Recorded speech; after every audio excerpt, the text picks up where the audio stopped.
Welcome back to the Comeback Kid, everyone. When we were last with you, we were discussing the changes to the mascot down the street over at San Diego State, and now we turn our attention to soccer, Nate. This past Saturday, we got up at what time? 3:45? 3:45, yes. 3:45 a.m., not p.m., a.m. Went over to Shakespeare's Pub and Grill down in Mission Hills here in San Diego, and they show Premier League soccer every Saturday and Sunday morning. We got up for the 4:30 kickoff time for the North London derby, Arsenal Tottenham. What a game! I mean, as an Arsenal fan, I will admit my bias before we even start this segment.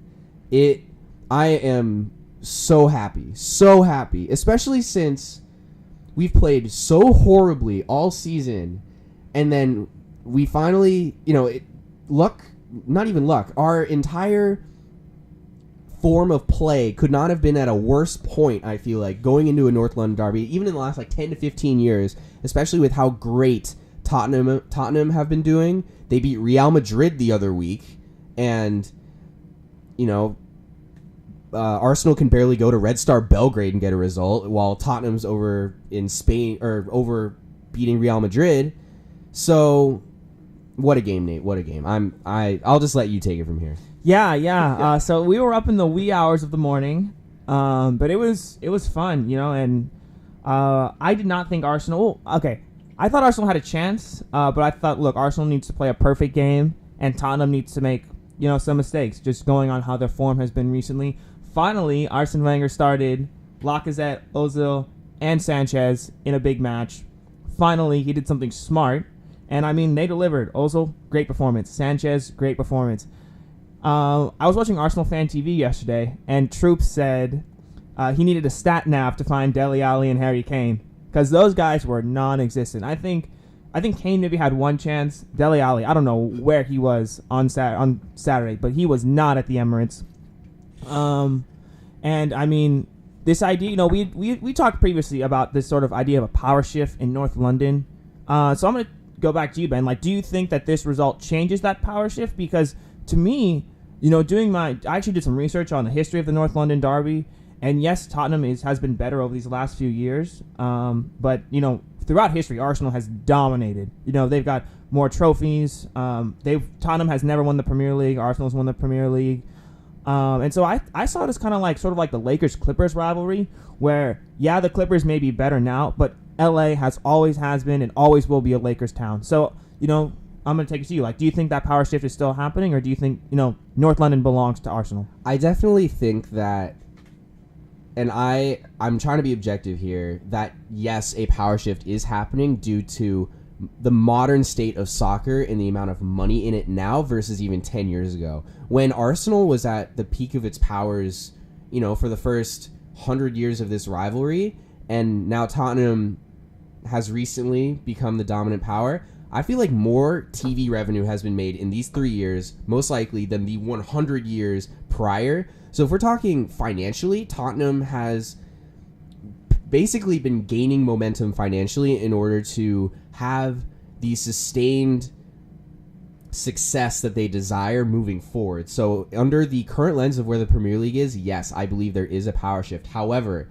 to your point about the Lakers versus Clippers, I think that's very comparable here, because Arsenal, and I was watching Arsenal Fan TV as well, and it was interesting to see them being positive for once, but I think they said it well. They're still the biggest team in North London. They're still the biggest club, and I think that will still be the case no matter, even if, let's say, Tottenham makes a Champions League semifinal this year. Arsenal will still be the bigger club due to both the sustained history as well as their success head-to-head, even in, this year. Because, look, we took it to Tottenham this year, and, that is, I think, a real testament as to we aren't as far off as we think we are. However, there is still one more game to play against them head-to-head this season. That's going to be in 2018, so we'll see how that game goes. So, to answer your question, I do think there is a power shift currently, but Arsenal is still the biggest team in North London. North London is red.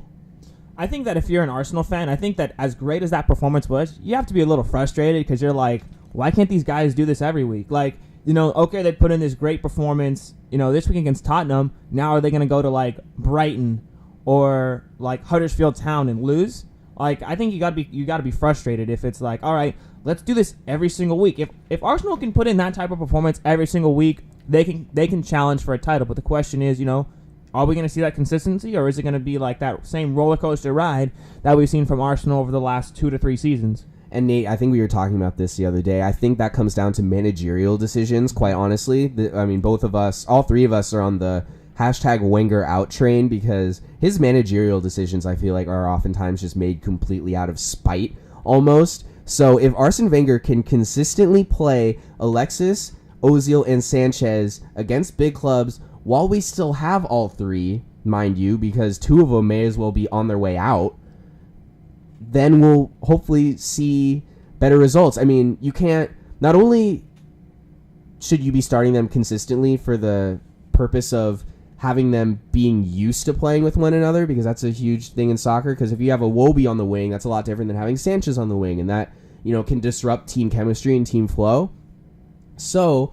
consistently starting Alexis, Sanchez, and Ozil will be key. You mentioned Huddersfield Town. We play Huddersfield Town in 2 weeks. We play Burnley next week. Burnley's been a surprise in the Premier League so far, so I'm not going to say that's an automatic win. However, we should be going into Huddersfield Town and beating them, especially since, they're a newly promoted side. So, to your point, yes, it is very frustrating when we put in these amazing performances against Tottenham here and then go out and get shelled by Manchester City, go out and get shelled by Liverpool, and can't even hang in there with like Manchester United. And Manchester United's in December, so that's a whole different story. So, yeah, it's really going to be... I think the next few weeks will be crucial. Yeah, and I think, looking at the other side of this with Tottenham, kind of going into the season, there was this idea that there were two things that I heard about Tottenham going into this season, that Tottenham can't win big games and Tottenham can't win at Wembley. So I kind of thought that, this match was at the Emirates, but I thought that Tottenham had finally turned a corner, with the victory over Real Madrid. At Wembley. Yeah, they won some big games at Wembley. They had won some somewhat big games in the Premier League, and I thought, all right, they finally turned a corner. I saw a stat yesterday. Under Maurice Pochettino, Tottenham, in away matches against top 6 opposition, they've played 17 matches, and they have 9 points. So that's 1 win under Maurice Pochettino on the road against top six clubs. And I think that kind of shows this mindset of Tottenham, that it's like, I don't think that they really believe that they can go to these top six clubs and win. I don't think that they really believe that they can compete with the big boys, I think that if you want to win the Premier League, you have to believe that no matter who you're playing, no matter where you're playing, you can beat them. And I don't think Tottenham has that mindset. And I think that this loss to Arsenal kind of is a huge blow to their confidence to think like, oh, shoot, we're really not as good as we thought we were. Definitely. You know who else might be having confidence issues? Borussia Dortmund. Sorry, Nate. The Dortmund started the season great. Right out the gates. Forcing themselves ahead of Bayern Munich. They were, how many points clear of Bayern Munich? 5 points. 5 points clear of Bayern Munich at a very early point in the season, which was predicting to us, like, wow, they could eventually, if they have a, maintain consistency, they could really force themselves away from the pack. However, they've really fallen, man, and that was really evident. That was really evident against Stuttgart last Friday.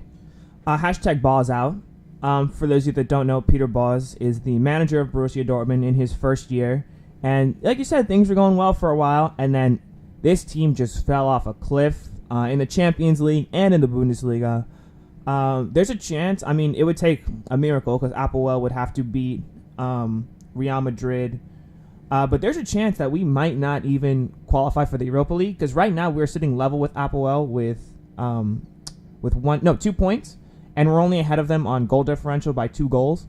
So, there's a chance we could end up finishing last in our Champions League group. Right now, we are 9 points below Bayern Munich in the Bundesliga race. And I think that this team has some serious defensive issues. And I think that part of that is due to Peter Bosz, because his refusal to change this high line that Dortmund's been playing pretty much all year and clearly isn't working. His refusal to change is, I think, just... So it's hurting Borussia Dortmund so much. This guy is not a good manager. I don't. Well, I understand. Well, I know why they fired Thomas Tuchel. I don't understand it. Can we please bring back Thomas Tuchel? He's not doing anything right now. He's probably just sitting on his couch laughing at how poor Borussia Dortmund's form is. Now we got issues with Aubameyang. He showed up late to training. He wasn't on the team for the Stuttgart match. Just all these sort of internal issues. He's probably going to try and leave in January. It's just a disaster right now in Dortmund. Yeah, that's really... I didn't even realize it was that bad. It is really just not going great. You have guys like Christian Pulisic who are trying to see meaningful... play meaningful games, both domestically and in the Champions League, and it looks like that Dortmund are on this downward spiral where that isn't even going to be a reality for him. Yeah, just a negative year for Christian Pulisic so far. Not qualifying for the World Cup, and then on top of his his club team just not doing well as well. I feel bad for him because with the U.S. men's national team, he was the one guy that was putting in effort, and he's not going to be able to go to the World Cup because of the failures of 10 other guys. And then on Dortmund, he's been tremendous. Like in the match against Bayern Munich, he was tremendous against Bayern Munich. He was nutmegging Arjen Robben. He was just absolutely tremendous. He's been the most consistent player for Dortmund this year, and it's just a shame that the guys around him just aren't picking up the slack. And I think that's a shame when you're a 19-year-old kid and you're the catalyst for your club team and for your country, that these other veterans can't pick up the slack and can't bring the same energy that you're bringing. I think that's really a shame, and I think that reflects negatively on the manager. It reflected negatively on Bruce Arena, and it reflects negatively on Peter Bosz. So, Nate, given how the season has gone for Borussia Dortmund so far, how can they revive this season? Meaning, what things will Dortmund have to do in order to revive this season and make it into a successful one? Fire Peter Bosz, but I don't think that's a realistic possibility at this point. So I think that honestly, just changing some of their defensive tactics. Enough with the high line. All right, like I understand we like to press, we like to attack, but the problem is that if you press and you attack with a high line and then you get beat, then you're toast. So I think we need to start. Let's sit back a little bit, all right? Because we don't have the best defenders in the world.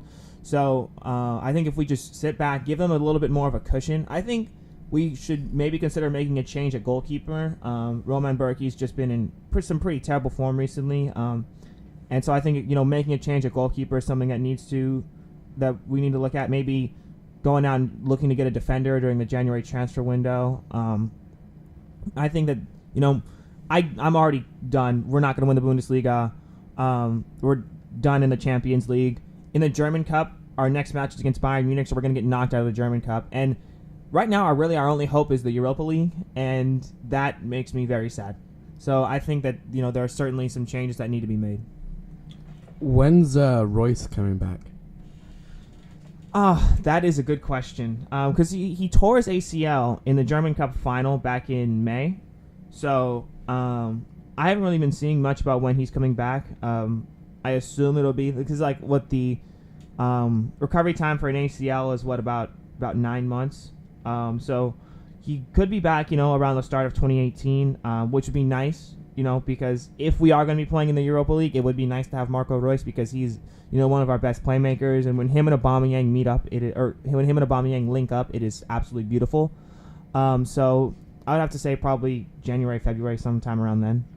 Yeah, and Marco Reus is definitely a player that makes his team tick, and it's going to be interesting to see if, as you mentioned, if Dortmund go out and address some of these needs through the January transfer window, which is actually fast approaching. Mm-hmm. So today on the Comeback Kid, we thought it would be a good idea to preview the January transfer window. There's already some rumors of pre-agreed contracts and players moving. It is, for those of you who are unfamiliar with how soccer works in terms of trading players, trades don't even happen. It's players, agents will negotiate with other clubs while they're still under contract at a team, and then that other team will go and make a transfer request of a certain amount of dollars. For example, Neymar to PSG was over $200 million. So these amounts can go very, very high, and so it's going to be interesting to see if that the price of inflation of players will continue to increase in January. So I'm going to throw out some players to you guys, and then you're going to tell me A, if they stay, B, if they don't, where are they going, and C, an approximate amount for which they go for. Yeah, I'm throwing that in there. Approximate amount. So let's start. Alexis Sanchez. He is the heart and soul of my beloved Arsenal, but he in recent years has, I would say years, has really expressed his frustration with not playing meaningful soccer and expressed frustration at his teammates for not putting in enough effort. So a lot say he's as good as gone. Would you agree with that? And if so, where is he going? Yeah, I think he's as good as gone. I thought he was going to leave during the summer transfer window. I thought that might have been something that happened at the transfer deadline. It didn't happen. Arsenal held on to him, which I thought was a pretty bad decision because I'm pretty sure in January he can leave for free, right? Is that yeah, he can leave for free. I think he's going to Manchester City. There may not be a spot for him on City, but I think with a player when Sanchez is in form, he's as good as anyone in the world. So I think that Manchester City will find a spot for him. And I think it's just always nice to have depth, for a side like Manchester City that's going to be making a title run, going to be making a run to the Champions League. To have Alexis Sanchez just, even as depth, I think is great for City. Yeah, Matt, what about you? Where do you think Alexis is going? Oh, wouldn't it be something if he went to another Premier League team for free? I would not rule out a return to Barcelona. I feel like they haven't really had any solutions at the wing. We've had a lot of names kind of be tied to Barcelona, including Griezmann and Coutinho. But I don't know. I don't know if they would be the ones to go. I feel like if you want to talk about playing meaningful soccer, I feel like Sanchez might be like, hey, can I come back? Definitely. I mean, he was at such a great situation in Barcelona, and he's now in the Europa League with Arsenal. So how the mighty have fallen in a lot of ways. You mentioned Antoine Griezmann and Philippe Coutinho. Griezmann was one of those players rumored to have a pre-agreed contract to go to Barcelona. Of course, it's never truly official until you see them in the uniform. So we'll have to wait and see about that. So do you guys think that Griezmann and Coutinho will go to Barcelona? Because I personally think they can't have both. Yeah, that's interesting how that would work out. Especially, they got Ousmane Dembele coming back from injury. He'll be back, I think, probably around January. But I guess it goes back to that question of depth. And, you can never really have too much depth. And if you can add a couple players, but the quality of Coutinho and the quality of Griezmann, I think if you're Barcelona, it's sort of like, hey, you come here and we'll find a spot for you. We'll make it work. Barcelona, they're flying high in La Liga. Much like Manchester City, they're going to be making a run at the Champions League. So I think, although they might not have, I don't think it would be smart for them to go after both. I think it's kind of maybe one or the other. I think that, if you can have both, I don't know, you might as well try and see if you can get both. So when we talk about Barcelona, I feel like you can't not talk about Real Madrid simultaneously. Gareth Bale has been rumored to be out at Real Madrid. He's had some extensive injury history ever since he's arrived at the Bernabeu and Madrid himself. And there's rumors that he's headed back to the Premier League, Nate. Where do you think he's going to end up?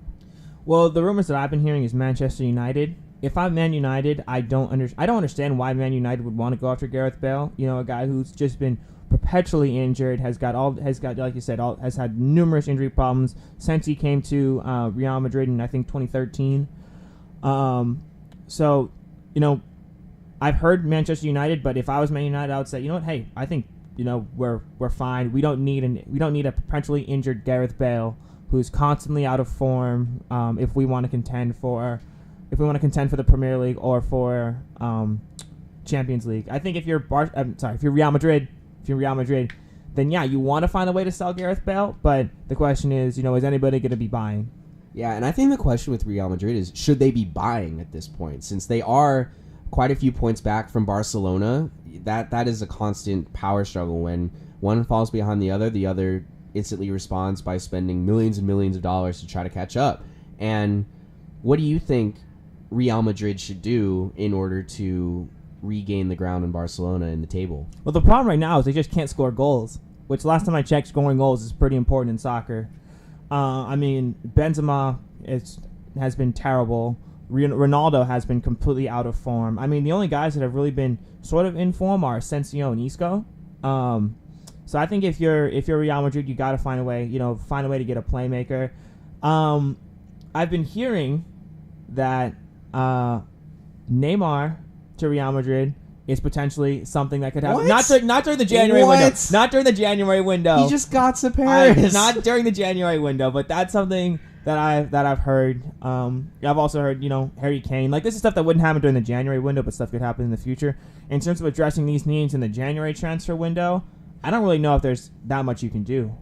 Just because I don't know what strikers or what money goal scorers are going to be available. That may have already agreed with contracts with other teams. Hot take, Nate. Hot take. Neymar to Real Madrid. He literally just moved to Paris for upwards of $200 million, and then sorry, now I'm leaving again. Dang, Nate. Hey, if that were to happen, and you were to call this right here, right now, all power to you, man. You'd be like the Oracle, dude. Like, that'd be crazy. So, great stuff, you guys. That wraps up our soccer segment for today. When we come back, we're going to be talking about this offseason for baseball and a man by the name of Shohei Ohtani. Who is he? Why is he important? And why are we bringing him up? We will talk about all of that when we come back. Stay tuned, you guys.